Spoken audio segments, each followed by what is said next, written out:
קוראים לי הילה, אני בת 26 מתל אביב, סטודנטית תואר ראשון בתקשורת, ברמנית, מאמנת כושר. האמת שזאת הנובה השלישית שלי, הייתי כבר בשתי נובות בשנה האחרונה. פשוט חברים הלכו, וכזה מאוד התלבטתי אם כן ללכת או לא ללכת, כי הייתי בהרבה מסיבות לאחרונה.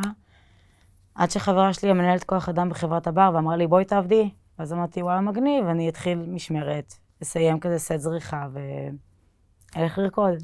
מתחילה כזה להבין שהרבה חברים שלי הולכים להיות, באזור ה-50 איש, שזה מלא. אז התרגשות, מנסה ללחוץ על חברים, על אח שלי, יאללה, תבוא, תצטרף, עוד חברים מהחבורה, בואו. מחכה בקוצר רוח, כאילו ממש, כאילו, מבחינתי נובה, אני יודעת, זה במקום שאני נהנית. אז הציפייה היא בשמיים. התחלתי משמרת מאוד מוקדם, אז הגעתי לבד, ותכנון היה עכשיו שאני להיות במשמרת, להצטרף לזוג חברים ולעבור בין הקנטות של כל החברים שלי. הגעתי בערך ב-11:30, הייתי למשמרת ב-12:30, לא הכרתי אף אחד מהבר לפני, ולדעת 5 ברמנים ומנהל בר אחד, זה בר מאוד קטן נחשב. מתחילה להכיר את כל הצוות, התחלנו להתחבר, שותים, צוחקים. כל הלקוחות באו טוב, כאילו לא היה לי לקוח לריב איתו, כולם מחייכים, כולם כיפים. פשוט הכל היה כיף, הכל היה זרם, הכל היה כאילו מושלם, מדהים, אין איך להסביר את זה עוד.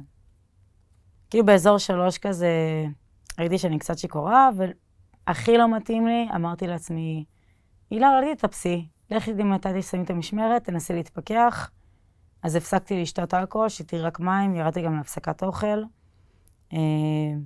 אני וחבר אחד מהברמנים ירד ראשון מהמשמרת, אני אמורה להיות אחריו. הוא אומר, איך שאת יורדת, את באה אליי, ואנחנו ביחד, ואני בדוק, כאילו, מחכה רק לרדת מהמשמרת. חברים שלי כל הזמן באים, נו, מתי את יורדת? ואני אומרת להם, סט זריחה, אני בחוץ, סט זריחה, אני בחוץ. ככה עובר הזמן, הוא ראה שכבר הגיעה הזריחה, אני לא בחוץ. השעה כבר 6:30, כשמש כבר עלתה, ואז התחילו הטילים. אני זוכרת שבאתי ללקוח ואמרתי לו, יו, תראה, זיקוקים. והוא מסתובב, הוא היה על סמים, והוא אומר לי, יו, וואו, מטורף. ולא עבר לי שנייה מחשבה שגם אין במסיבות טבע זיקוקים, וגם אם יהיה למה שזה יהיה בבוקר. בא אליי מנהל בר, מראה את הטלפון שלו, ואני רואה מלא צבע אדום, ואני... אוקיי, זיקוקים זה לא. ואנחנו עדיין עומדים שנייה, מנסים להבין, כי המוזיקה עוד עובדת, ולא ממש מבינים את הסדר גודל. זהו, עד שחיבו את המוזיקה, והמשטרה אמרה ברמקולים, כולם משתתח על הרצפה.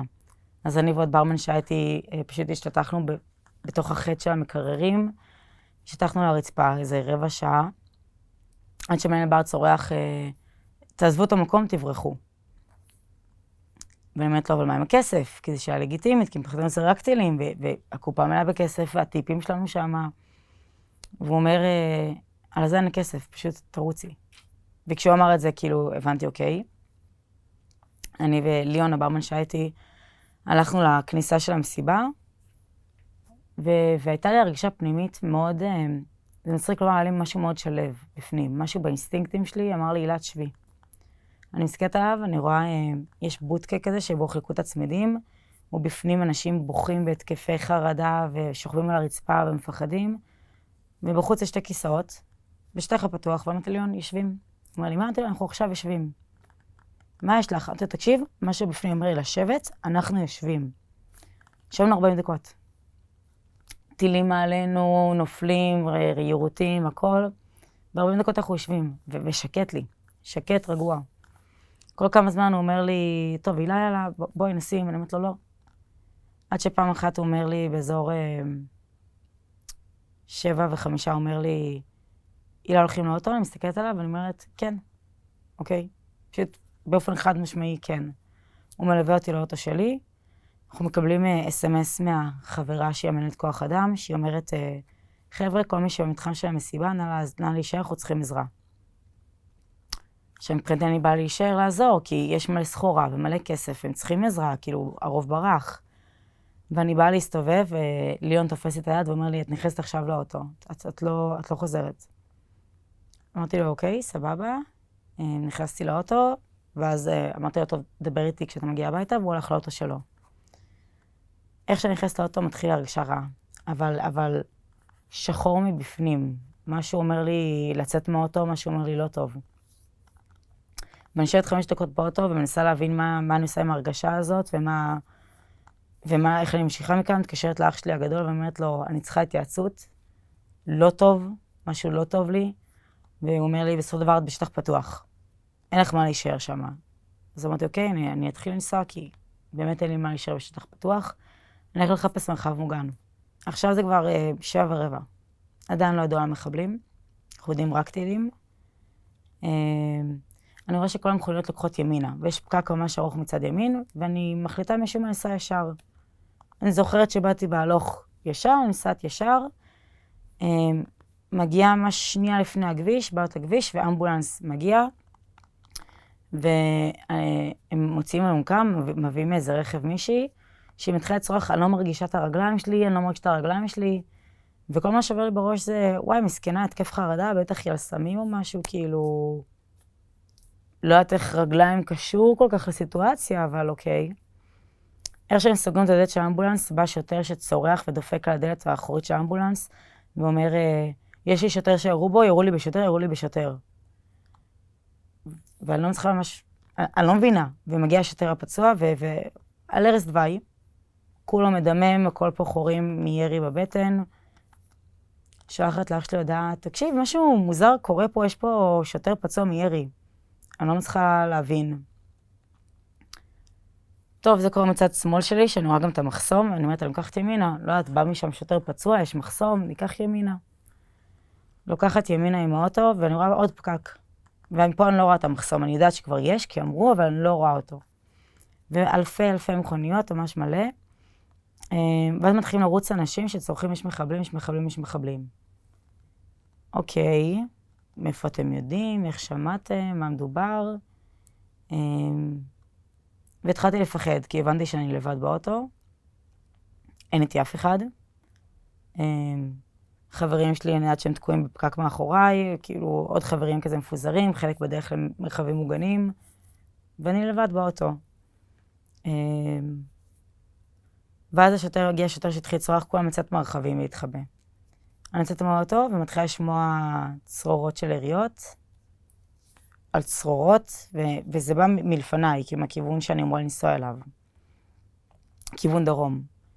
אני יורדת, יש כזה שול ליד הכביש, אני יורדת לשמה, ועומד שם איזה מישהו בן 40 כזה, מבוגר עם אשתו, ואומר, אני לא מאמין שאין עליי נשק, אני לא מאמין שירו בנו ולא פגעו בנו. אני אומרת לו, מי ירה בכם? אומרים לי, הם מחבלים. תראו, על מה אתה מדבר? נסענו לצומת אלומים, עצרו אותנו חולת מחבלים, התחילו לרסס את האוטו, והצלחנו להסתובב ולהגיע לפה. ואז הוא מצביע לי על האוטו שלו, ואני רואה את האוטו מחורר. עכשיו, האוטו היה אמור לפגוע בהם, אם הם היו לא יושבים בנוחות, אם היו טיפה נשנים קדימה או משהו אחר, הם לא היו איתנו. ואז נופל האסימון. זו הייתה השנייה שהבנתי מה קורה.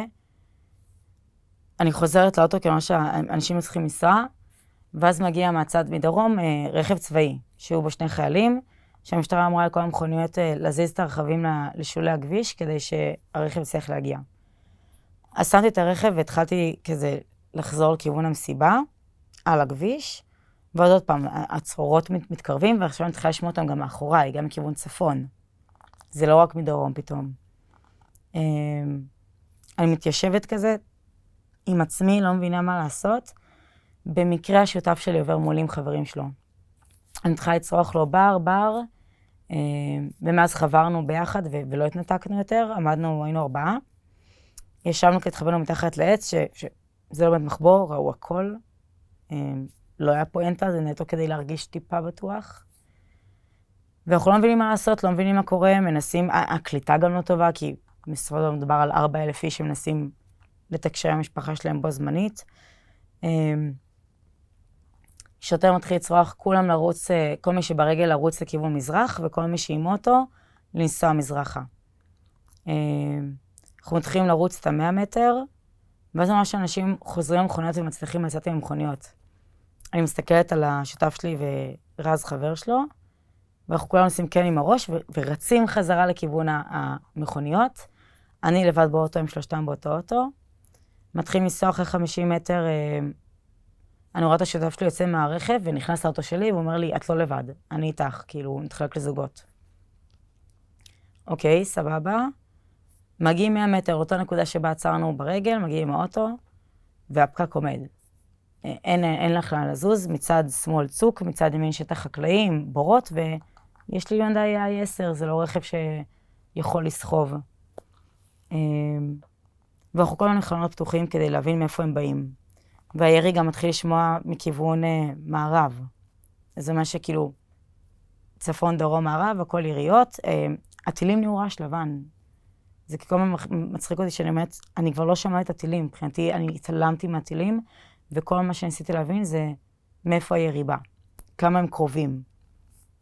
ולאט לאט הרעש מתקרב ומתקרב ומתקרב, עד שבשלב מסוים הבנו שהם כבר הגיעו. כאילו, הירי היה נשמע חי, הגיעו גל חדש של אנשים שרץ בטירוף, אנשים דורסים אנשים נופלים על הרצפה, וניסיתי להתעקש על האוטו, ניסיתי כן לנסוע משטח חקלאי, עד שהבנתי שהאוטו לא סוחב, והשותף שלי צורח עליי, אילת שחררי מהאוטו, זה לא יקרה, תשחררי.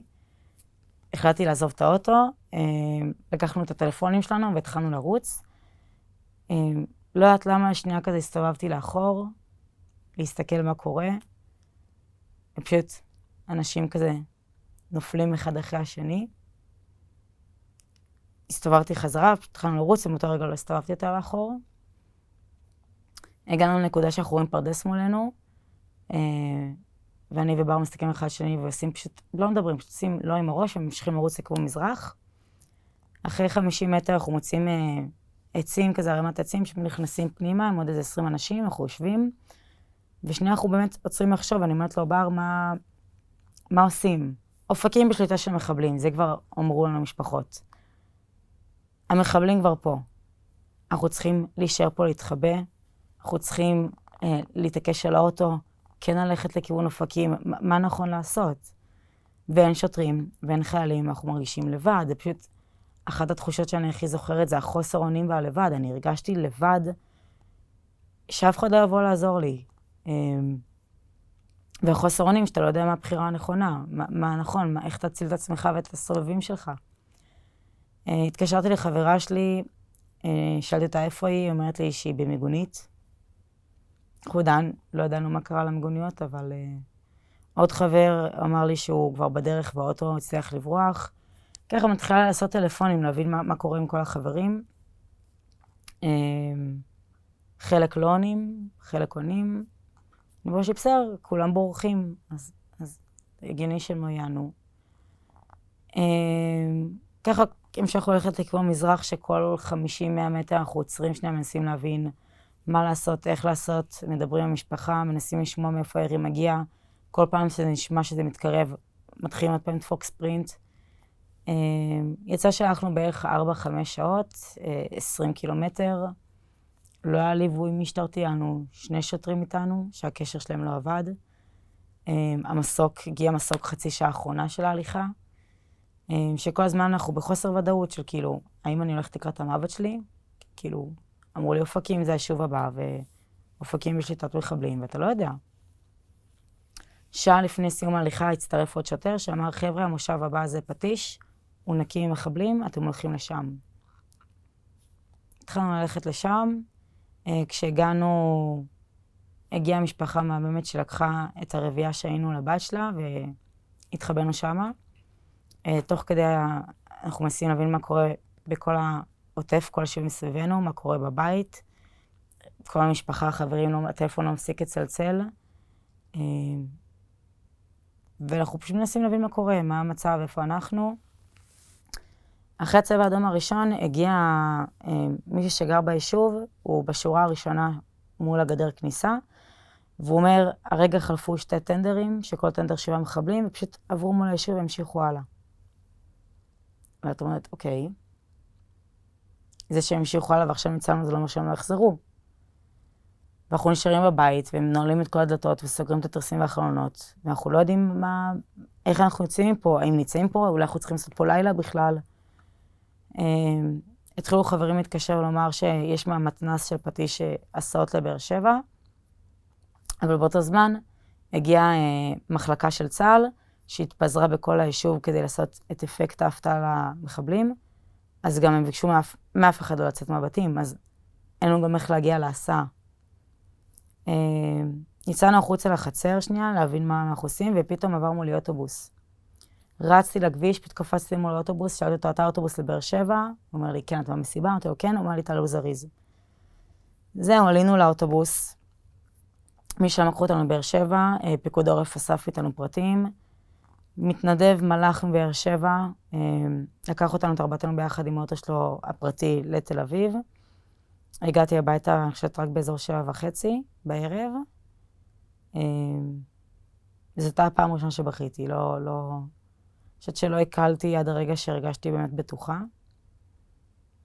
באמת, היום לא נגמר, הטילים המשיכו, כי הצבע האדום המשיך גם כשאני בדירה הכי בטוחה שלי והכי בבית. את לא מרגישה בטוחה. הטלפון של אח שלי מקליט שיחות. שבוע שעבר שמעתי פעם ראשונה את כל השיחות של הבריכה.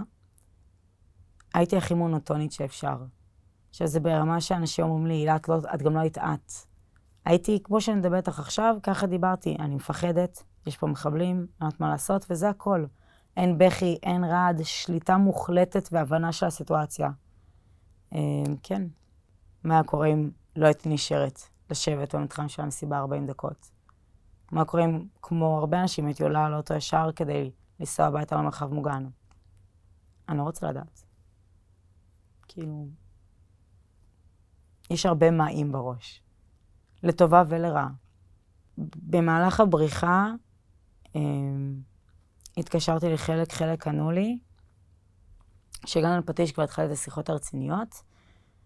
הרבה ענו לי, אני בסדר, אני הצלחתי לברוח, אני בבאר שבע, אני בפטיש גם, כל אחד אמר לי מה שהוא אמר לי, והרבה לא ענו.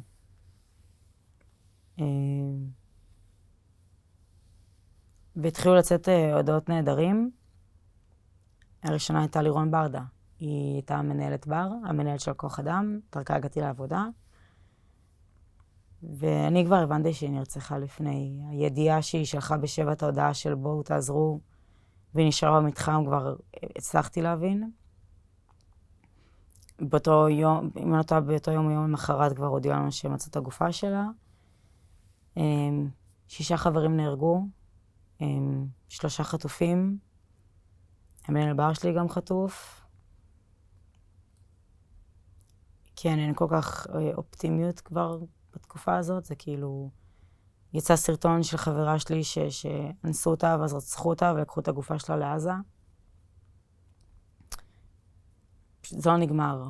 זה פשוט לא נגמר, עוד שמות ועוד שמות, ומי שהיה נהדר פתאום מת, פתאום חטוף, וזה שם, זה עושה את זה אמיתי. כי כשאתה נהדר אתה חי בסרט, אבל יש לך שביב תקווה של יכול להיות שהוא ברח, או איזה עזתי טוב לב מחביא אותו. מחכה שיציעו לו כסף ויחזיר אותו אלינו. וזה לא קרה לצערי.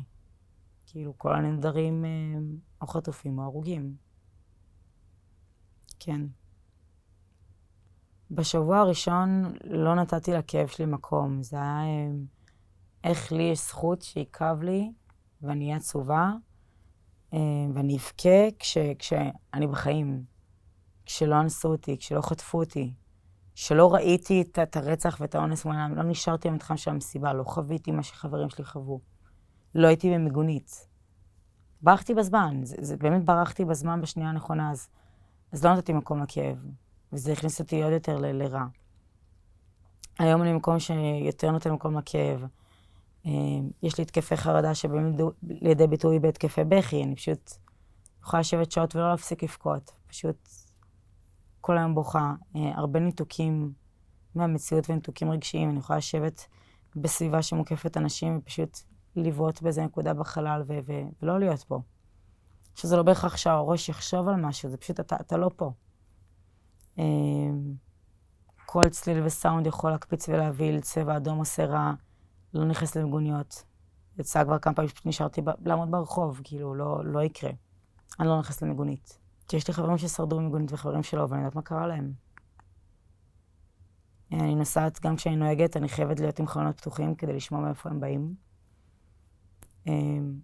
כשאני בבית הולכת לישון, הכל צריך להיות סגור, נעול, תריסים, חלונות, שמנו מנעול על השער. ראיתי את כל החדשות, את כל הסרטונים, כשיש לך חברים נדרים, אז אתה רואה את הסרטונים הכי קשוחים כדי לנסות לזהות ולראות אם הם שם. שזה גם לא עזר כל כך לנפש, בלשון המעטה. ואני מטפלת בעצמי, אני הולכת לפסיכולוגית, ואני הולכת לחוות רונית הרבה, ואני מקיפה את עצמי בחברים שהיו איתי בחוויה, וגם חברים שלא איתי בחוויה. גם כשאין לי כוח לעשות כלום, וכל מה שבא לי זה לבכות, זה לא רחמים עצמיים, זה פשוט לשחרר את הכאב החוצה. אני בכוח מוציאה את עצמי, בכוח עושה דברים. כאילו, מתראיינת, מספרת את הסיפור שלי שוב ושוב ושוב, כדי לתת לאסימון ליפול. אני כאילו עדיין לא מבינה שהייתי שם, אני עדיין לא מצליחה להבין שהייתי שנייה ממוות. שהחלטה אחת שונה בשביל ההחלטות ולא הייתי פה. כאילו עצם העובדה שהפסקתי לשתות בשלוש, דבר שכאילו, את ברמנית, את רוצה לשתות, את נהנית, ואני דומרת לעצמי, מה, אני עוד ירד מהמשמרת ואני אלך לרקוד ולהפסיק לשתות, ורגע, למה אני פה? למה אני כן והם לא? מה הסיבה? יש סיבה? מה המהות? מה התכלית? אז רגע, עכשיו אני בחיים, אני צריכה כאילו, איך אני צריכה עכשיו להסתכל על החיים? זהו עכשיו מבחינתי זה כאילו, כל רגע זה הסוף, כל רגע זה יכול לקרות, אז אני צריכה לנצל את החיים, או אני צריכה לא לנצל, כאילו, איך עכשיו אני צריכה להסתכל על הקיומיות שלי בתור בן אדם, בתור הילה? אני גם לא אני. הייתי בן אדם הכי שמח, אנרגטי, מוזיקה חזקה, מקיפה את עצמי באנשים, והיום הרבה אנשים מוזיקה חזקה עושה לי לא טוב. ממש לא טוב, זה תקפי חרדה וזה ניתוקים, ואני כמובן תראה על עצמי, האם אני אחזור לעצמי? האם אני אהיה את ההילה שאני מכירה ואוהבת? זה כאילו, אני יודעת שאני אהיה בסדר. אני פשוט לא יודעת מתי, וזה מה שמתסכל. שכאילו מתי הרגע יגיע שאני אוכל להגיד, אני בסדר. כי עכשיו את יודעת, כל אדם, כל חבר זר או חבר קרוב שואל אותך איך את. עכשיו, כל המדינה חרא, את לא תגידי חרא, את אומרת, אני בסדר. אני אהיה בסדר. לאט לאט אני אהיה בסדר, ואני לא בסדר. זה גם לראות כזה, איך העולם מגיב. זה כואב לו יותר מהכל. יותר מהמחבלים, יותר מהמשלה, יותר מהכל. כאילו, אנשים לא מאמינים. אין הוכחות. לא ראיתי סרטון שרוף מספיק. אתה תינוק שרוף מספיק. אז כאילו, יש מספיק סרטונים, לא חסר. הם פה, הם קיימים. והאבסורד זה שהחמאס בעצמם צילמו והעלו אותם. זה לא אנחנו. אז כאילו, איך אתם יכולים להצדיק את זה? כאילו, אף אחד לא מצדיק את אל-קאידה, את דאעש, אבל כשזה חמאס בישראל, כל העולם פתאום מצדיק, כל העולם פתאום כאילו, זה לגיטימי, זה מותר. ישראל כובשת. כאילו, אלה שאלות שכאילו אני מאשימה את העולם, אני כועסת על העולם, זה אפילו, אני לא רואה את עצמי גרה בשום מקום אחר, זה המדינה שלי, אני אוהבת אותה, ועל הממשלה פה אפשר מלא מה להגיד, לטובה ולרעה, אבל ישראל זה הבית, נרצה או לא נרצה, זה המקום שאני מרגישה שזה אני ישראלית. נולדתי ואמות ישראלית, אין פה שאלה. אז כי אני ציונית, אז אני צריכה למות, כי אני יהודייה. ומה, ואז עוד 50 שנה זה יקרה שוב? מתי זה נגמר? איפה עובר הגבול?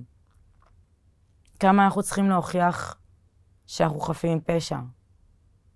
את יודעת, יש לי חברים בארצות הברית יהודים שמעלים תכנים פרו-פלסטינאים. ואז אני אומרת להם, נשמות מעניינים, כאילו, אני הייתי בשביל העשירי, אני הייתי במסיבה, אני כמעט מתתי ואני חברה שלך. והיא חוסמת אותי באינסטגרם. והיא יהודייה, שגרה בארצות הברית. העולם פשוט עיוור, לא אכפת לו, כאילו...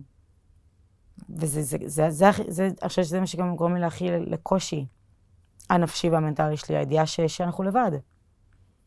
וזה זורק אותי כל פעם ללבד שהייתי שם. כבר באותו שבוע, אני אמרתי, גם אם זה אומר, לעמוד ולבכות בהרחבה, אני עומדת עם עצמי בוכה, אני עושה את זה. הם לא יקחו ממני את המקום של אהבת חינם, המקום אני הכי מרגישה בנוח להיות מי שאני, ומכיל ומחבק, וזה לא משנה מי אתה, מה אתה, בין כמה אתה, כלום. פשוט תבוא, תחייך ותקבל אהבה בחזרה. ואני אחזור לרקוד. זה ייקח זמן, זה ייקח תהליך, הרבה טיפולים פסיכולוגיים, אבל זה יקרה. ב100%.